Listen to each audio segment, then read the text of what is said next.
8 de la mañana, 25 minutos, tiempo de revisar las movidas políticas de la semana que nos trae ese paso lento en el Congreso de la República de las reformas radicadas por el Gobierno Nacional, el cambio de estrategia, el enroque del gabinete y las carteras que continúan acéfalas en el Ejecutivo.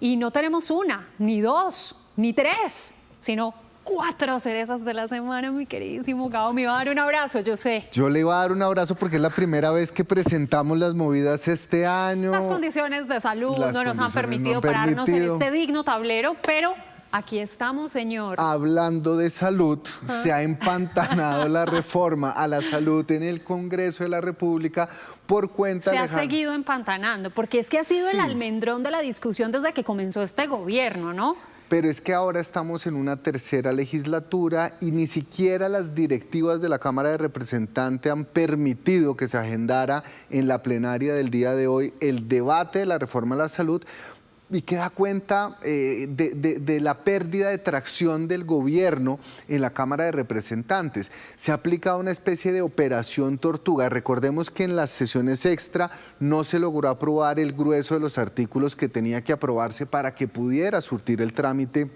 en la plenaria, y también vemos que no se agendan en la agenda de la Cámara de Representantes, y esa operación tortuga, Alejandra, puede deberse en parte no solamente a que todavía hay expectativas frente a lo que pueda pasar con la reorganización del gabinete. Y la llegada de Benedetti como ministro de Política. Por supuesto. En la Cámara de Representantes el gobierno siempre ha tenido mayorías, pero no le funcionaron con la ley de financiamiento, no le están funcionando con la reforma a la salud. Entonces, puede que se estén midiendo el pulso entre el Congreso y el gobierno para saber efectivamente cómo se van a recomponer esas mayorías. Y justamente Armando Benedetti la semana pasada se reunió con más de 100 congresistas, no con bancadas.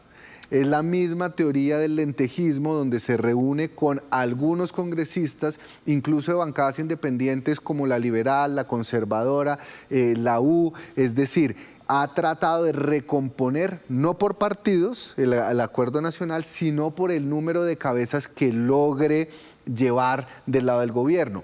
Esos 100 representantes son justamente representantes. Entonces el gobierno podría tratar de recomponer. El Senado sigue siendo huérfano. El Senado sigue siendo huérfano, lo cual es un contrasentido porque las principales reformas tienen todavía un trámite en el Senado. ¿Cuál? La laboral en la Comisión Séptima, la reforma a la salud, si es aprobada por la Cámara, tendría que pasar a la Comisión Séptima del Senado.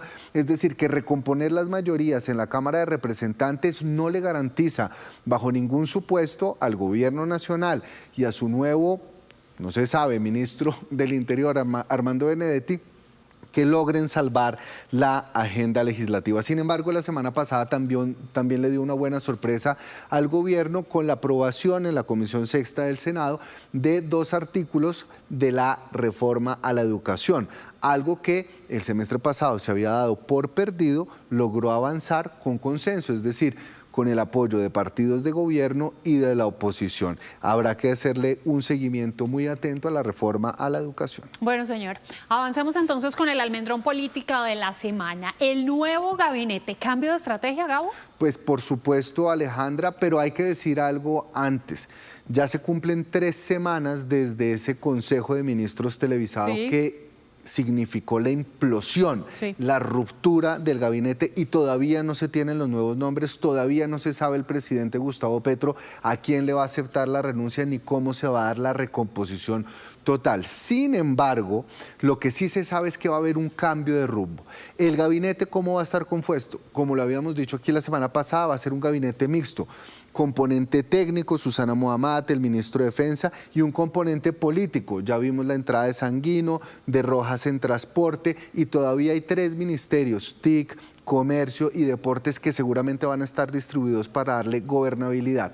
Ahora bien, ¿cuál va a ser el factor Benedetti? Esa es la gran pregunta. El factor Benedetti, si llega efectivamente al Ministerio del Interior, va a estar manejando la agenda legislativa, pero por fuera del gabinete, que era lo que había generado tensiones, y lo que también va a garantizar, Alejandra, y no nos digamos mentiras, es el comienzo de una campaña anticipada. Armando Benedetti ya había estado a cargo de la campaña en el 2022 y volverá a estar a cargo de la campaña en el 2026, donde el presidente espera abrir ese frente amplio que ha llamado ante las dificultades de poder concretar a la izquierda en un único partido. Muy bien, y nos vamos entonces con las cerezas de la semana. ¿Cuál cree que es la gran deuda? ¿Cuál?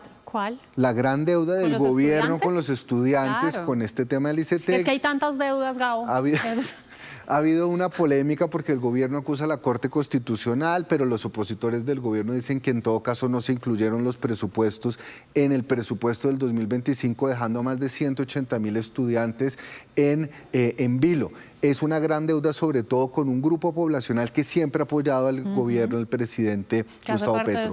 Desplante institucional, el de la Corte Constitucional y de las ramas frente a la invitación del presidente Gustavo Petro, quien no ha parado de criticar las decisiones judiciales. Sí, dijo que no entendían que él era el jefe de Estado y su jefe por ende.